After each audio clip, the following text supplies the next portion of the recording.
Hi, I'm Pranami and you're watching Pages of the Globe.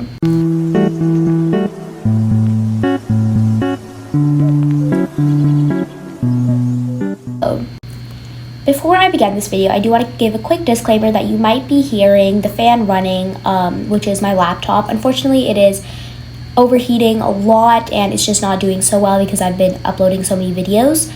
So please ignore that. If you don't want to hear about the author or any of that and you just want to go straight into the video and the analysis, just keep skipping the video until you see the screen change. So the short story that I will be reading to you today is called The Lottery Ticket by Anton Chekhov. Lottery Ticket is a short story that begins with a seemingly ordinary moment. It's just this husband and wife who are like casually discussing, a lottery ticket that they own. And it starts off as like a very lighthearted speculation about a potential win, and it slowly unravels into something that's much more revealing about their relationship and simply just human nature. It has a lot of sharp insight, subtle tension, and I would say this is a very common, this is a classic Chekhov story. If you would like to ever check out any other Chekhov or Russian literature in general, you can always check out my channel because I have read a lot of his stories. And without further ado, let's get on with the video. So Anton Chekhov was born in 1860 and he passed away in 1904. He was a Russian playwright and short story master, and he is widely regarded as, I would say, one of the greatest writers in literary history. He was born in Taganrog, which is a port city in southern Russia, and he came from a very modest background. His father was a grocer, and he had a lot of deep financial hardships. However, despite all of that, he managed to study medicine at Moscow University. He began writing stories in his early 20s just to help support his family, and he published a lot of humorous sketches under pen names until he gradually started to gain critical respect for his more serious and psychological works. His major story collections include The Lady with the Dog, Ward Number 6, The Kiss, and Gooseberries, among many others. He has also written iconic plays like The Seagull, Uncle Vanya, Three Sisters, and The Cherry Orchard. He revolutionized modern fiction and drama with his emphasis on things like mood, subtext, and just the inner lives of characters rather than focusing on very dramatic plot twists. His influence can be seen in works of writers such as Raymond Carver, Ernest Hemingway, and Virginia Woolf. Despite battling tuberculosis for much of his adult life, Chekhov remained quite prolific. He died at the age of 44. However, it is quite clear that his legacy has continued to shape literature and theater worldwide even after his death.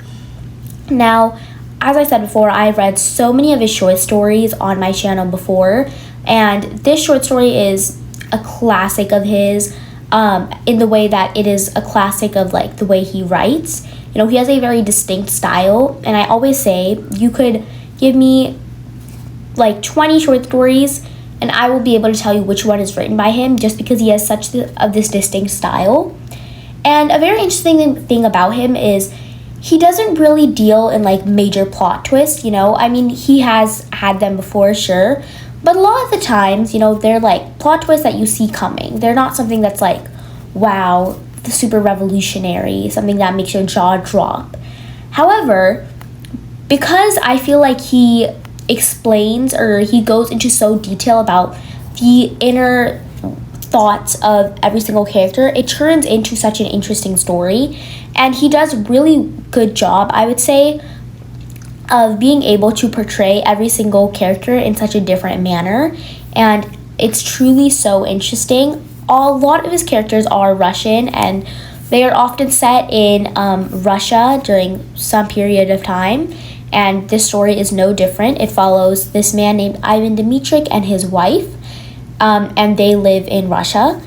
And they also come from they don't come from a very well-to-do family, they live a very quiet, modest lifestyle. However, the chance of winning the lottery changes their lives and their way of thinking for seemingly forever. That is it for my spiel about the author. Let's get into the video now. Remember to like, share, subscribe, and comment down below which short story you would like me to read next. The Lottery Ticket by Anton Chekhov. Ivan Dmitrik, a middle-class man who lived with his family on an income of $1,200 a year, was very well satisfied with his lot, sat down on the sofa after supper, and began reading the newspaper. "I forgot to look at the newspaper today," his wife said to him as she cleared the table. "Look and see whether the list of drawings is there." "Yes, it is," said Ivan Dmitrik. "But hasn't your ticket lapsed?" "No, I took the interest on Tuesday." "What's the number?" "Series 9499, number 26.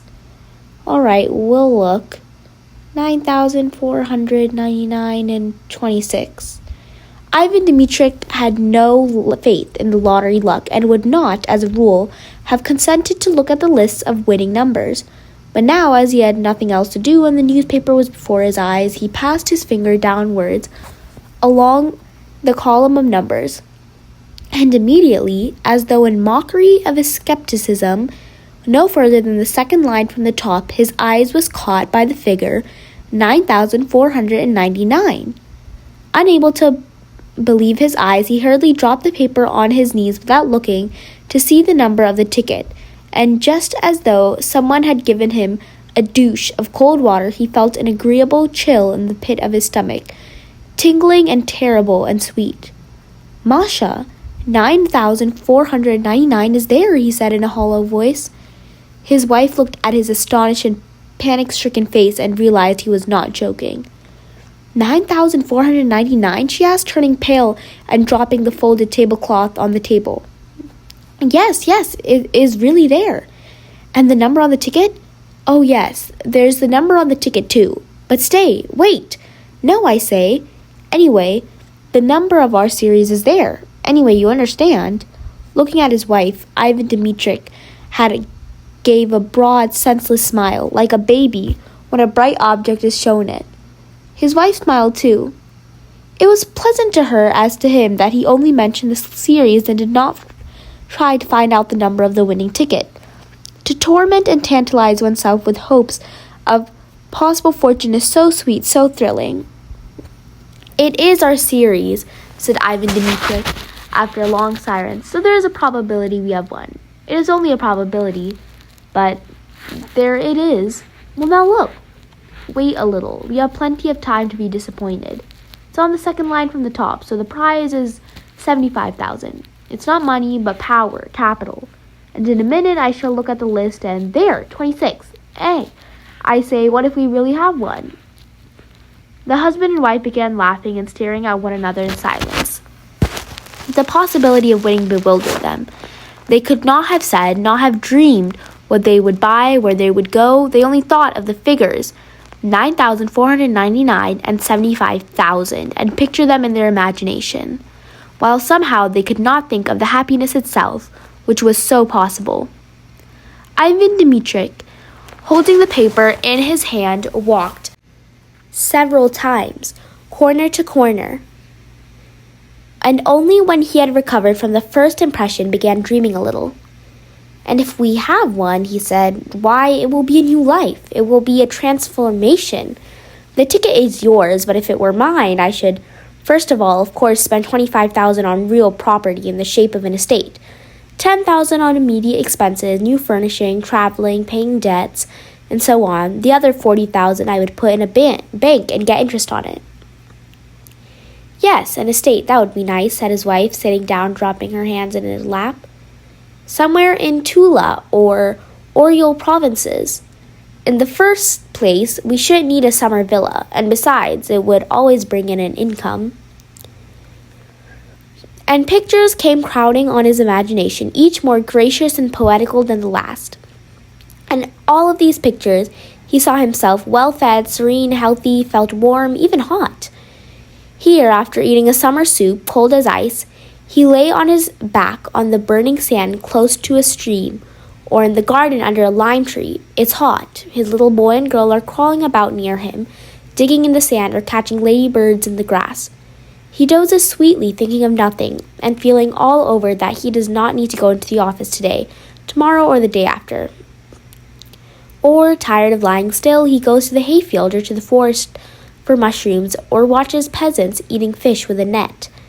When the sun sets, he takes a towel and soap and saunters to the bathing shed, where he undresses at his leisure. Slowly, he rubs his bare chest with his hand and goes into the water.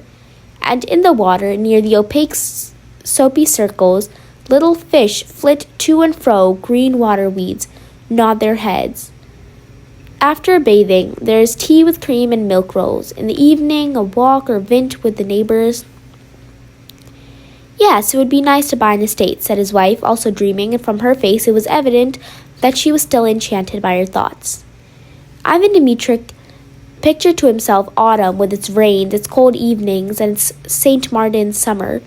At that season, he would have to take longer walks about the garden and beside the river so as to get thoroughly chilled and then drink a big glass of vodka and eat a salted mushroom or soused cucumber and then drink another. The children would come running down from the kitchen garden, bringing a carrot and a radish smelling of fresh earth, and then he would lie stretched full length on the sofa and in leisurely fashion turn over the pages of some illustrated magazine, or covering his face with it and unbuttoning his waistcoat, to give himself up to slumber. The St. Martin's summer is followed by cloudy, gloomy weather. It rains day and night, and the bare trees weep, and the wind is damp and cold. The dogs, the horses, the fowls are all wet, depressed, downcast. There is nowhere to walk. One can't go out for days together. One has to pace up and down the room, looking despondently at the gray window. It's dreary. Ivan Dmitritch stopped and looked at his wife. I should go abroad, Masha, he said. And he began thinking how nice it would be in late autumn to go abroad somewhere, to south of France, to Italy, to India. I shall certainly go abroad too, his wife said, but look at the number of the ticket. Wait. He walked about the room and went on thinking. It occurred to him, what if his wife really did go abroad? It is pleasant to travel alone or in the society of light, careless women who live in the present and not such as think and talk all the journey, every furthing. Ivan Dmitritch imagined his wife in the train with a multitude of parcels, baskets, and bags. She would be sighing over something, complaining that the train made her headache and that she had spent so much money. At the trains, he would be continually having to run for boiling water, bread, and butter. She wouldn't have dinner because it's being too dear. She would begrudge me for every farthing, he thought, with a glance at his wife. The lottery ticket is hers, not mine. Besides, what is the use of her going abroad? What does she want there? She would shut herself up in the hotel and not let me out of her sight, I know.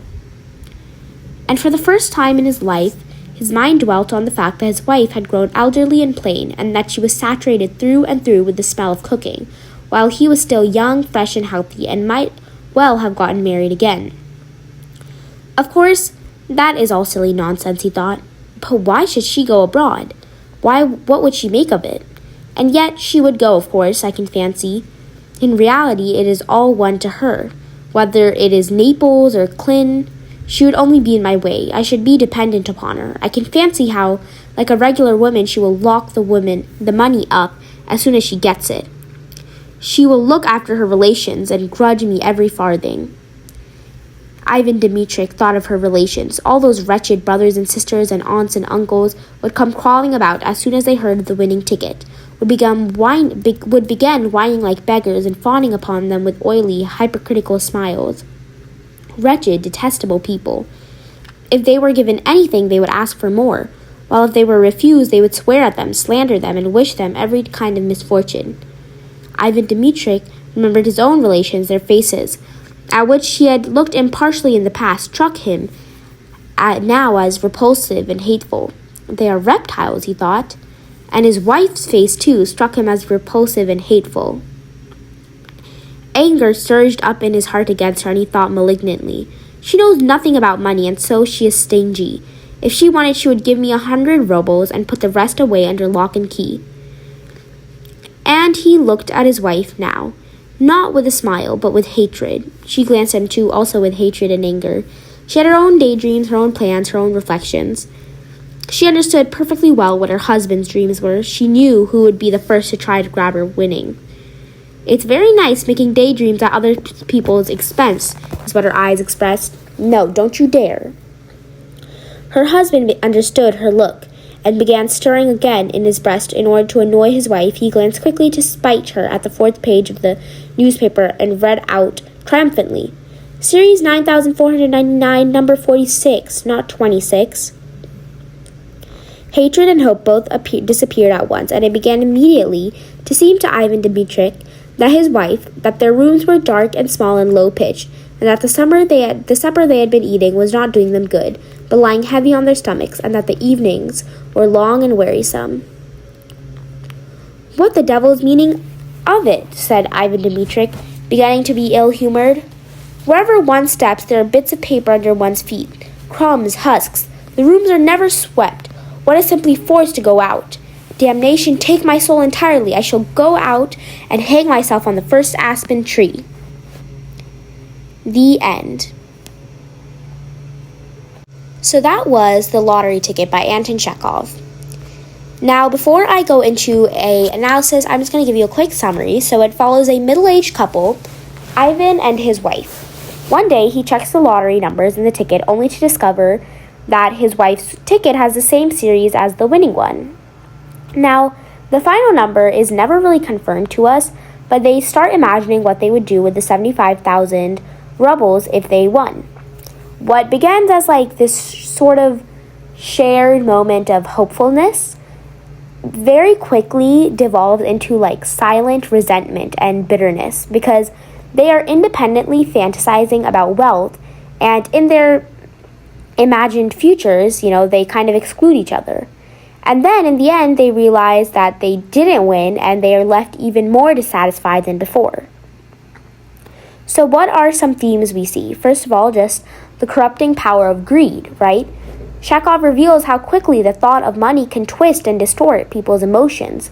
Within literal minutes, the characters go from ordinary contentment to resentment and hostility, purely based on some type of imagined wealth that they don't even know if they have or not. Ivan and his wife do not even have the money, but their minds are consumed by what they would do.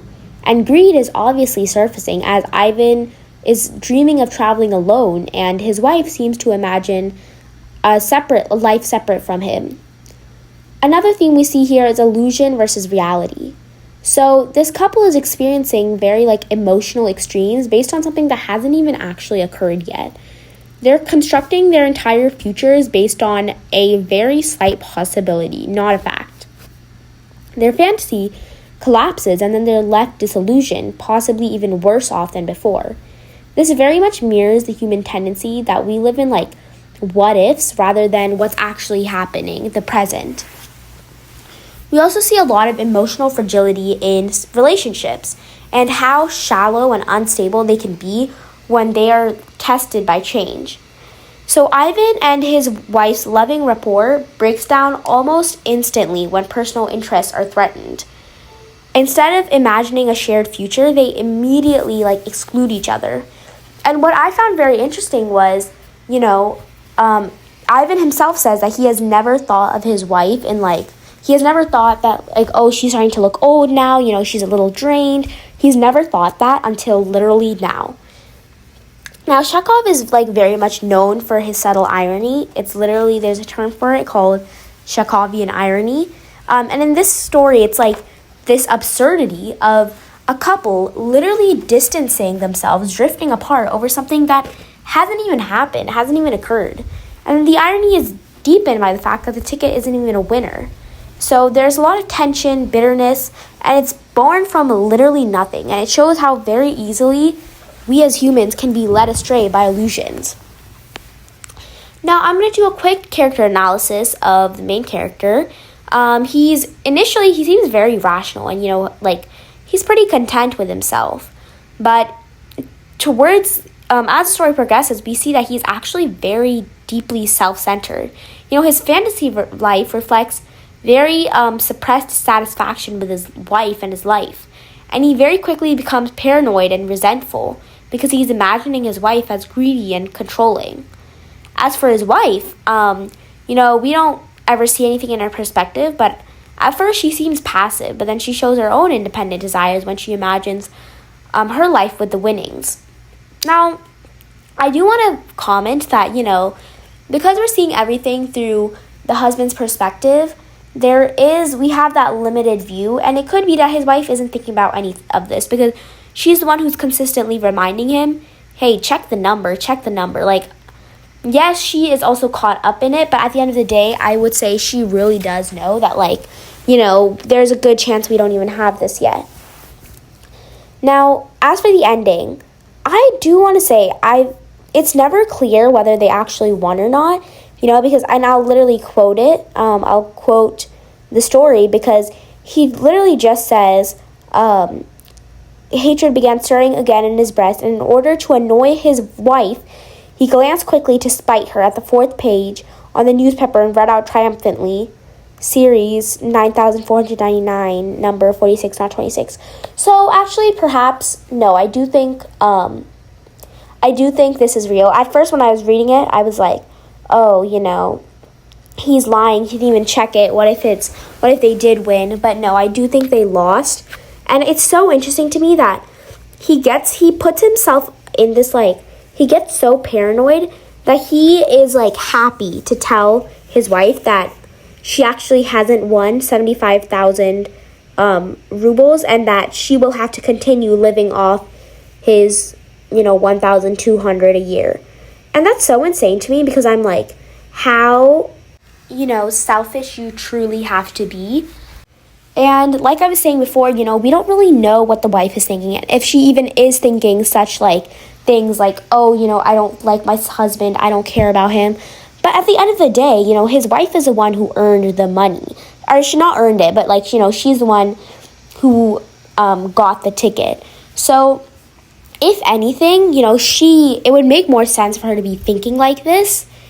And I truly don't believe she is. I really don't. I think that, he's creating this narrative in his mind that people are out to get him and that his wife wants him, or his wife will take all the money and won't let him have any. And he's even imagining his family members like these repulsive, cruel people. And so it's so interesting to me to be able to see someone that's so just caught up in this fantasy that they are, pushing people away from them. And obviously this only happens in this is all happening within the span of a couple minutes, I would say. So at the end of the day, it's not like he truly is just believing that, he needs to break up with his wife or whatever. But I just think it's so interesting. And especially in the end, we see him talk about how he's getting now frustrated, and there's a very obvious shift in the tone because we see how quickly he's turned sour. He's not angry because something bad happened. He's angry because something really, really amazing didn't happen. So his bitterness isn't about a loss, but it's more about just disappointment.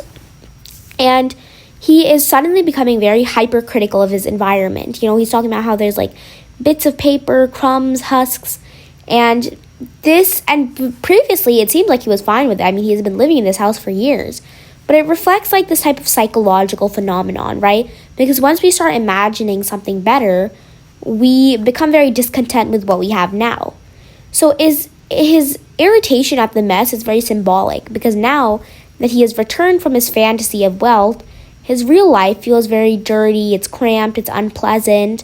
And, towards the end, he's like, you know what, I'm so over this, I'm going to go hang myself on the first aspen tree. So he's obviously being melodramatic now. But, it kind of shows us first of all, his disappointment. And also now he has this sense of hopelessness in his ordinary life.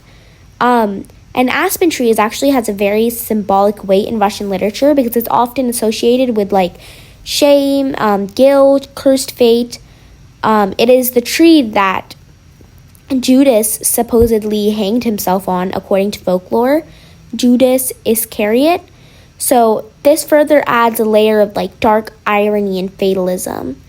And I would say, the story closes, but not with the true closure, because we realized that the lottery ticket was never the problem. The problem was their latent dissatisfaction with which the mere idea of money exposed. They didn't even end up having it. And the ending leaves us with a man who now hates his wife, his home, his life, and all of it is triggered by some false hope. I would say, at the end of the day, Ivan and his wife never got richer. They didn't lose anything tangible, but they ended up poor in spirit. Their relationship seemed damaged, and whatever contentment they had shattered. I'm of what could have been. I'm sure in like a week or so, these two would, be back on track, would feel like that forever. Or not that forever, as in like they would feel fine, they would feel normal. However, in the back of their minds, I would like to think that it would always like linger in their head that, this could have happened, and if it happened, I would have left my significant other. That is it for today. Remember to like, share, subscribe, and comment down below which short story you would like me to read next.